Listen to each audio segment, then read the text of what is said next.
हरे कृष्ण.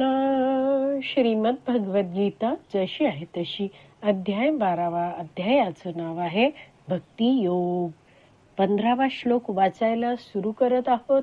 त्याआधी श्रील प्रभुपादांना प्रार्थना करूया. हे श्रील प्रभुपाद, आम्ही भगवद्गीता हा ग्रंथ वाचून समजून घेण्याचा प्रयत्न करीत आहोत. त्यासाठी आम्हाला आशीर्वाद द्या. धन्यवाद प्रभुपाद. भगवान श्रीकृष्ण या 15व्या श्लोकात अर्जुनाला म्हणत आहेत, यस्मान्नो द्विजते लोको लोकान्नो द्विजते च यः हर्षमर्ष भय उद्वेगे मुक्तो यस च मे प्रियः. भाषांतर. ज्याच्यामुळे कोणीही उद्विग्न होत नाही आणि जो इतर कोणामुळे उद्विग्न होत नाही, जो हर्ष आणि दुःख, भय आणि चिंता यामध्ये समभाव राखतो, तो मला अत्यंत प्रिय आहे. शब्दशः अर्थ बघूया. यस्मान्नो द्विजते लोको, तर ज्याच्यामुळे, यस्मात म्हणजे ज्याच्यामुळे, न उद्विजते कधीही नाही उद्विग्न होतात. कोण? लोक. तर असा हा व्यक्ती आहे ज्याच्यामुळे लोक उद्विग्न होत नाहीत. पुढे म्हटलं आहे, लोकात न उद्विजते च यः, म्हणजेच काय आहे, लोकांपासून हा उद्विग्न होत नाही. म्हणजे पहिल्या ओळीचा अर्थ आहे, ज्याच्यामुळे कोणीही उद्विग्न होत नाही, विचलित होत नाही, आणि जो इतर कोणामुळे उद्विग्न होत नाही. एवढे शब्द कळले आहेत. दुसऱ्या ओळीत बघूया. हर्ष अमर्ष. हर्ष म्हणजे हर्ष आणि अमर्ष म्हणजे दुःख. भय उद्वेगे. भय म्हणजे भय, भीती, आणि उद्वेग म्हणजे चिंता.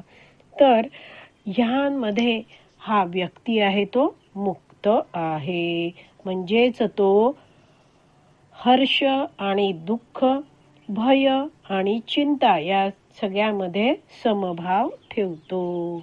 भगवंत म्हणत आहेत, यसह, जो असा वागतो तो च, तो आहे दोन्ही परिस्थितीत समान वागतो, तो मे प्रिय, मला प्रिय आहे.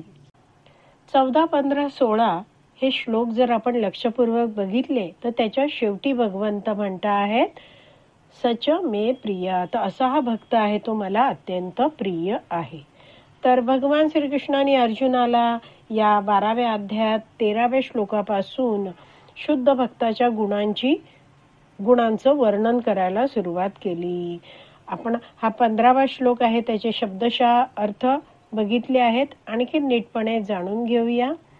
यस्मान न उद्विजते लोको, तर हा जो शुद्ध भक्त आहे तो जाणतो की आधीच जीव जे आहेत या भौतिक जगतात, भौतिक शरीर धारण करून असलेले सगळे जीव या भौतिक जगतात 3 तापांनी, आधी दैविक, आधी भौतिक, आधी आत्मिक तापांनी त्रस्त आहेत, चिंतित आहेत. आणि त्यामुळे हा शुद्ध भक्त सगळ्यांबरोबर बोलताना, वागताना अतिशय हळूवार असतो, गोड प्रेमळच वागतो. तो कधीच असा वागत नाही की कुणी त्याच्यामुळे उद्विग्न होईल. तर तो कुणालाही उद्विग्न करत नाही. आपल्या काया, वाचा, मनाने सुद्धा कुणी अडचणीत येईल असा हा शुद्ध भक्त वागत नाही. वैष्णव आचार्य समजवतात की सगळे जीव हे भगवंतांचे अंश आहेत हे जाणून कुणालाही त्रास होईल असं हा शुद्ध भक्त वागत नाही, आणि म्हणून तो भगवंतांना अतिशय प्रिय होतो. वाक बाण हा शब्द आपण जाणतो. वाक म्हणजे वाणी आणि बाण म्हणजे धनुष्य बाणातला बाण. तर शब्द बाण असाही त्याचा अर्थ आहे. तर समोरच्याच्या मनाला असे हे जे आपले वाक बाण आहेत, आपले शब्दांचे बाण आहेत, ते घायाळ करू शकतात. आणि म्हणून बोलण्याआधी आपण विचार करायला हवा. जिभेला धनुष्याची आणि शब्दांना बाणांची उपमा दिली जाते. एकदा का धनुष्यातून बाण सुटला की तो आवरणं अशक्य असतं. आणि त्यामुळे आपण लक्षात ठेवायचं आहे की काहीही बोलताना आपण आधी विचार केला पाहिजे. तर हा शुद्ध भक्त जाणतोय की आपल्या वाणीमध्ये, आपल्या शब्दांमध्ये शक्ती असते. तर या वाणीचा उपयोग आपण भगवान श्रीकृष्णांच्या भक्तीच्या प्रचारासाठी करायला हवा. वैष्णव आचार्य याविषयी समजवताना म्हणतात की वाणीमध्ये क्रियाशक्ती असते. हे असं करा, सरका जरा, असं आपण जेव्हा सांगतो तेव्हा पुढे तशी कृती केली जाते. आणि म्हणून आपल्या वाणीने सगळ्यांचे कल्याण होवो असेच आपण म्हटले पाहिजे. मोठ्या प्रेमाने जेव्हा आपण आपल्या वाणीचा उपयोग करतो तेव्हा समोरचा जो त्रस्त जीव आहे त्याला थंडाव्याचा अनुभव मिळतो.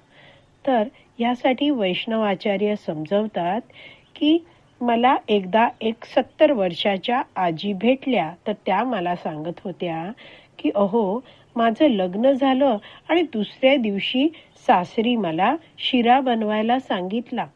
शिरा सगळ्यांनी खाल्ला, छान झाला होता ना तो. पण माझी सासू म्हणाली, त्यात काय, इतकं तूप आणि इतके बदाम पिस्ते सगळं टाकलं तर चांगलंच होणार की, त्यात तुझं कोणतं कौतुक. तर 50-52 वर्षांपूर्वीचे सासूचे ते घायाळ करणारे शब्द अजूनही त्या आजीबाईंना त्रास देत आहेत. तर त्यामुळे अशी ही शब्दांची शक्ती आपण जाणू शकतो. आणि म्हणून आपले शब्द आपण अतिशय काळजीपूर्वक वापरले पाहिजेत. एक भक्त गेले 35-40 वर्ष झाले भक्ती करत आहेत.